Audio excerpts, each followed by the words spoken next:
Put this on. Nicholas Hale stared at the folded navy blue uniform in his father's hands, his brow furrowed in confusion. He had expected a boardroom induction, a handshake from executives, maybe even champagne to celebrate his official entry into Hale Enterprises. After all, he was the only son of Richard Hale, the billionaire founder. But instead of an office with a view, he was being handed a mop. "You can't be serious," Nicholas scoffed, adjusting his designer watch. His father's gaze was stern, his voice calm, but unyielding. "Dead serious. If you want to inherit this company, you need to earn it. And you can't earn it sitting in a leather chair. You're going to work at the bottom, where no one knows your name." Nicholas laughed nervously. "Dad, I studied business at Harvard. I don't need to scrub toilets." "Exactly," Richard said, crossing his arms. "You don't know what it takes. That's the problem." Nicholas's smirk faltered. For once, his father wasn't negotiating, wasn't bending. This was final.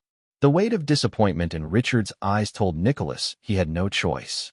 By the next morning, the heir to a billion-dollar empire found himself in the dimly lit basement of Hale Enterprises, trading his tailored suits for the stiff fabric of a janitor's uniform. The fluorescent lights buzzed overhead, the smell of cleaning supplies stung his nose, and the echo of distant footsteps reminded him that he wasn't in control anymore.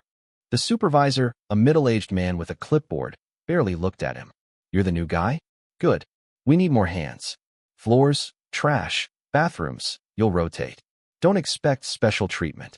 Special treatment was all Nicholas had ever known. He clenched his jaw, biting back the urge to correct the man, to shout, "Do you know who I am?" But his father's voice echoed in his head, "No one can know." And so, with a mop shoved into his hands, Nicholas walked into the gleaming marble lobby of Hale Enterprises, not as the heir everyone whispered about, but as Nick, the janitor. It was humiliating. Executives in tailored suits rushed past him, some talking loudly into their phones, others not even glancing at him. A young assistant wrinkled her nose when he accidentally sloshed water too close to her heels. Someone muttered, "Can't even mop right," under their breath. By noon, Nicholas's back throbbed. His palms, unaccustomed to labor, burned with fresh blisters. He leaned against his mop, panting, sweat dripping down his forehead. "This is insane," he muttered bitterly. "This is beneath me."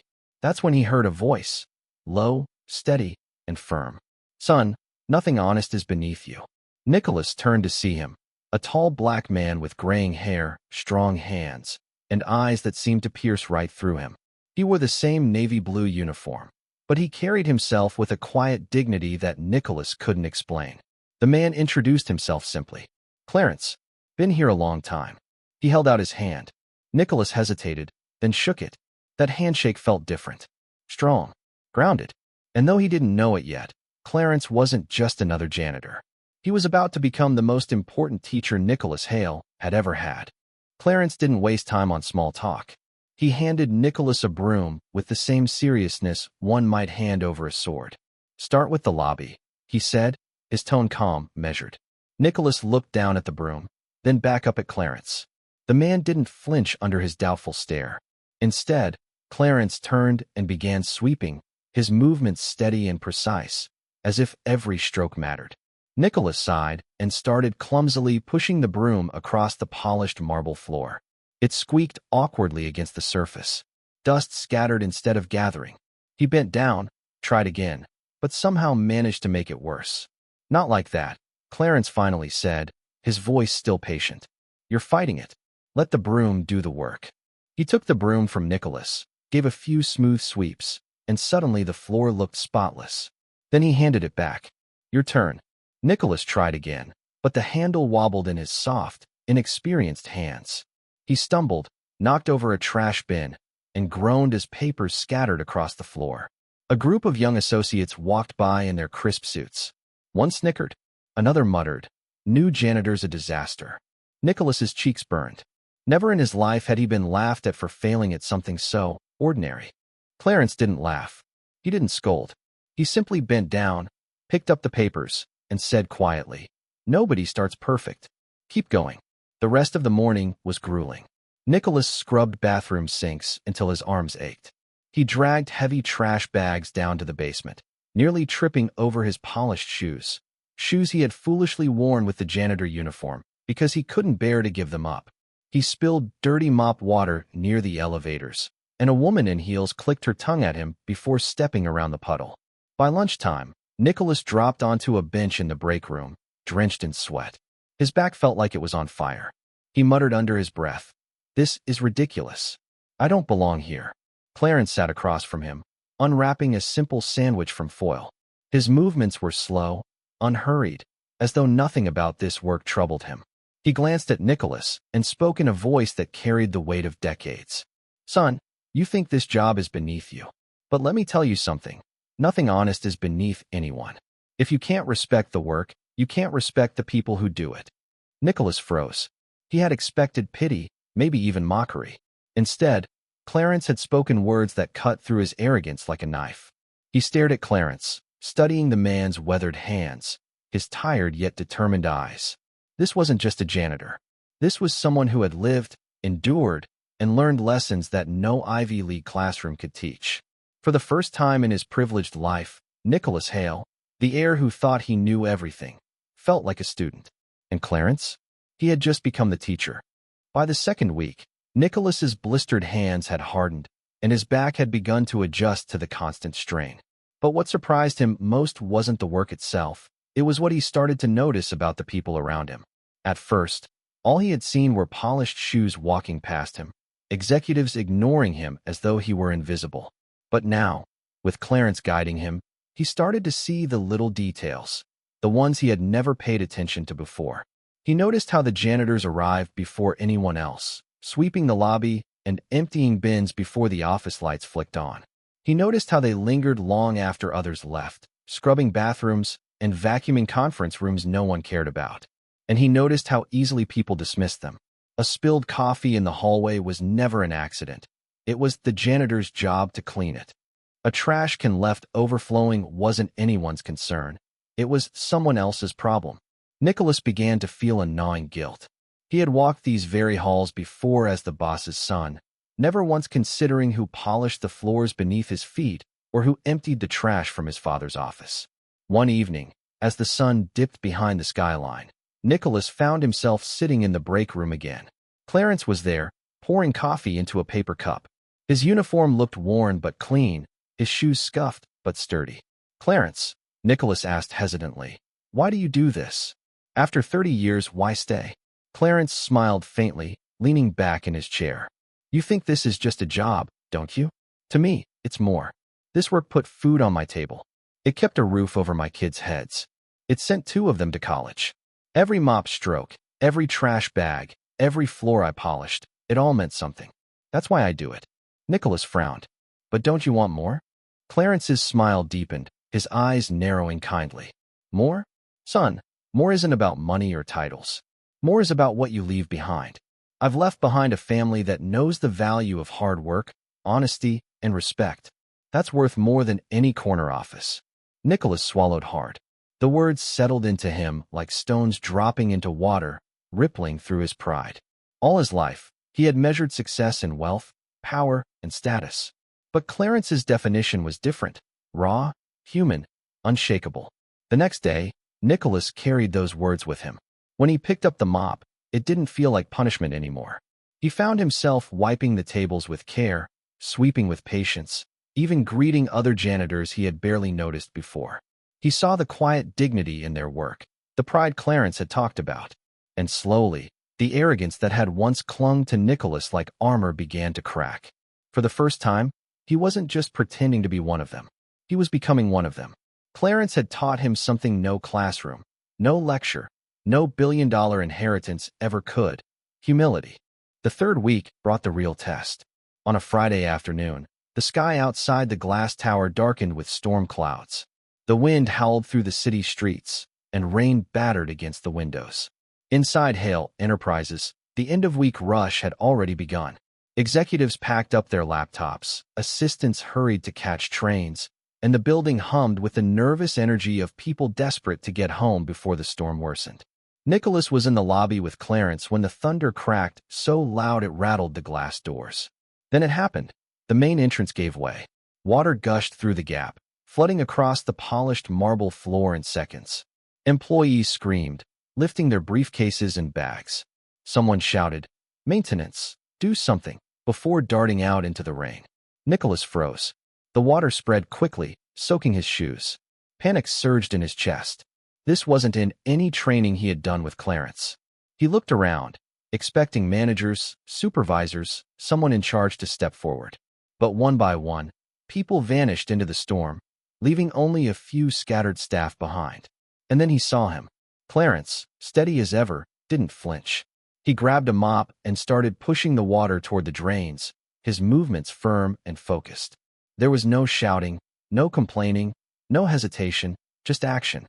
Nicholas's instinct screamed at him to step back, to wait it out, to let someone else handle it. That's what he had always done. Others fixed the mess, and he benefited from their work. But this time, something shifted. Without thinking twice, Nicholas grabbed another mop and joined Clarence. The work was brutal. The rain poured harder, water rushing through the broken door like a small river. Every time they pushed it back, more gushed in. Nicholas's arms ached, his back screamed, and his uniform clung to him, drenched and heavy. Sweat mixed with rain on his face, but he kept going, matching Clarence's steady rhythm. 2 hours passed. The lobby that once gleamed with spotless marble now looked like a battlefield, but slowly, the water receded. Together, they had managed to contain it, pushing it toward the drains and laying down towels along the edges. When the last puddle was gone, Nicholas collapsed against the wall, breathing hard. His arms trembled from exhaustion. He glanced at Clarence, who stood tall, mop still in hand, his chest rising and falling steadily. Despite the storm outside, Clarence's calm had never wavered. "Why didn't you leave?"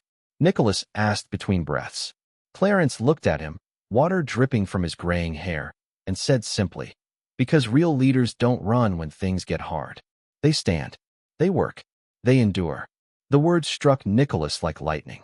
He thought about all the boardrooms he had imagined himself sitting in, the deals he dreamed of making, the empire he believed he deserved. None of it mattered if he couldn't stand shoulder to shoulder with the people who held the company together. For the first time, Nicholas felt what it truly meant to be responsible, not for profits, not for titles, but for people. And in that flooded lobby, drenched to the bone, he realized Clarence hadn't just saved the floor that day. He had saved Nicholas from becoming the kind of leader his father had always feared he might be. The following Monday, the atmosphere inside Hale Enterprises buzzed with unusual energy. Executives whispered in clusters, assistants darted around nervously, and rumors spread faster than coffee in the break room.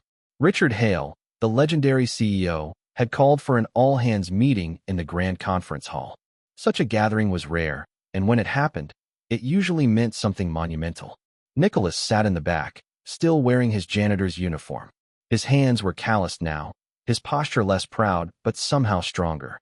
He had mopped, scrubbed, carried trash, and worked alongside Clarence long enough to understand something his wealth had blinded him to. Dignity wasn't earned by money, but by how one treated others. The chatter died down when Richard Hale walked onto the stage. His presence alone commanded silence. He scanned the room of suits and ties, his expression unreadable. Then he cleared his throat. "Ladies and gentlemen," Richard began, his voice steady and firm. "This company was built not just on ambition, but on the hard work of every single person in this building, from the boardroom to the basement." A few executives shifted in their seats, unsure where this was going. Richard continued, "But too often, we forget the people who keep these walls standing. Too often, we walk past them without a word, without respect. Today, I want to remind you what real leadership looks like." The doors at the back opened. Heads turned. Gasps spread like wildfire as Nicholas walked in. But he wasn't in a tailored suit. He wasn't the Heir they remembered from photos and magazines. He was still dressed in the navy blue janitor's uniform, a mop handle tucked under his arm. Murmurs filled the hall. "What's he doing? That's Mr. Hale's son. Why is he dressed like that?" Richard raised his hand for silence. "This," he gestured toward Nicholas, "is my son. For the last month, he has not been the heir to Hale Enterprises. He has been working here as a janitor. Many of you have seen him. Some of you ignored him. Some of you mocked him." Executives shifted uncomfortably, a few suddenly realizing the way they had spoken down to him in passing. Nicholas stepped forward, his voice steady though his heart pounded. I came into this building thinking this kind of work was beneath me. I thought leadership was about sitting at the top. But I was wrong. He paused, scanning the crowd. I met a man who taught me that leadership isn't about power. It's about humility, respect, and standing beside those who make the company run. He turned, pointing toward the back of the room. That man is Clarence. Every head turned. Clarence stood by the wall, his mop still in hand. He looked stunned, eyes wide, as if he couldn't believe what was happening. Nicholas continued, his voice ringing with conviction. From this day forward, I promise this company will treat every worker, whether janitor or executive, with the dignity they deserve. Because without them, there is no Hale Enterprises. The hall erupted in applause. Some executives clapped slowly at first, others reluctantly, but soon the entire room was on its feet. Clarence blinked rapidly, trying to hide the moisture in his eyes, but his proud smile betrayed him. Richard Hale, standing at the podium, allowed himself the faintest smile. His son had finally understood, not just the business, not just the empire, but the heart of it all. And in that moment, Nicholas Hale wasn't just an heir to a fortune. He was a leader, one forged not in boardrooms, but in the quiet lessons of a janitor's wisdom.